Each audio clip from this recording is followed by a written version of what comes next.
कितीही थंडी असो, तुम्हाला जर असं परफेक्ट इडली किंवा डोस्याचं बॅटर फर्मेंट किंवा आंबवायचं असेल तर मी ह्या ज्या टिप्स सांगितलेल्या आहेत त्या तुम्ही नक्की फॉलो करा। नमस्कार, मी अरितीज बुक ऑफ रेसिपीज मध्ये तुमचं खूप खूप स्वागत करते।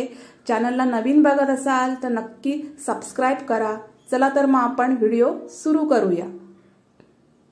इथे मी पाव कप पोहे मिक्सरच्या भांड्यात काढून घेतलेले आहेत आणि ही 1 कप उडीद डाळ मी 8 तास भिजवून घेतलेली आहे, ती पण मी आता या मिक्सर मध्ये काढून घेतलेली आहे।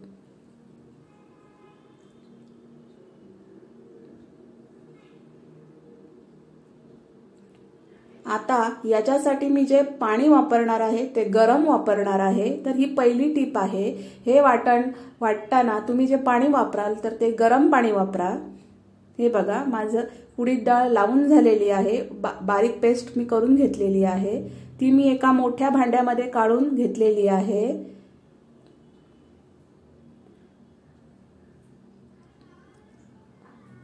आता इथं मी 8 तास भिजवून घेतलेले आहेत। हे 4 कप तांदूळ आहेत आणि 1 चमचा मेथी आहे, तर ते पण मी मिक्सरच्या भांड्यामध्ये काढून घेतलेला आहे।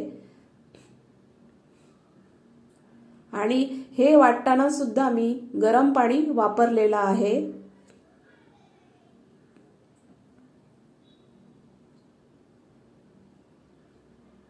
याची पण छान बारीक पेस्ट करून घ्यायची।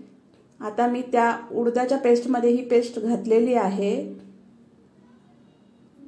अशा प्रकारे मी सगळे तांदूळ वाटून घेतलेले आहेत।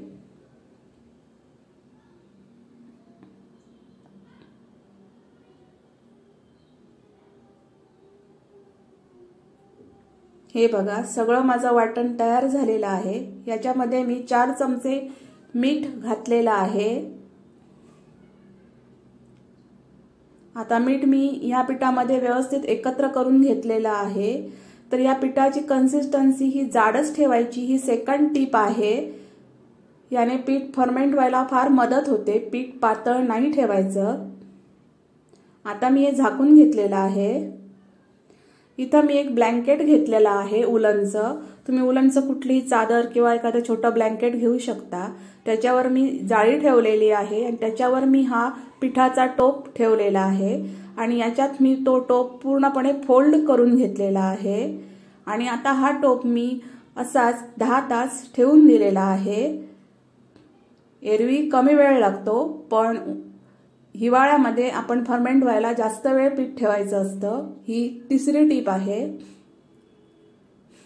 हे बघा, 10 तास झालेले आहेत, पीठ मस्तपैकी फर्मेंट झालेलं आहे, तुम्ही बघू शकता।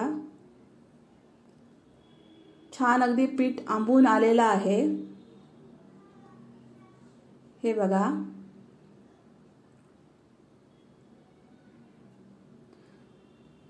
आता या पिठाचा मी तुम्हाला एक डोसा काढून दाखवते। एकदम फ्लफी असं पीठ तयार होतं। मी सांगितलेल्या ह्या सगळ्या टिप्स जर तुम्ही फॉलो केल्या तर कितीही थंडी असू देत, तुमचं पीठ हे परफेक्ट होणारच आहे। त्यामुळे ह्या सगळ्या टिप्स फॉलो करा आणि कितीही थंडीमध्ये तुम्ही एक परफेक्ट इडली किंवा डोस्याचं बॅटर घरच्या घरी बनवू शकता।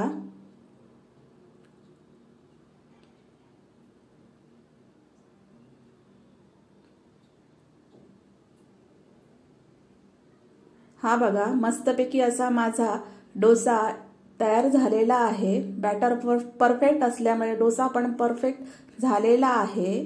व्हिडिओ आवडला असेल तर त्याला लाईक करा, शेअर करा।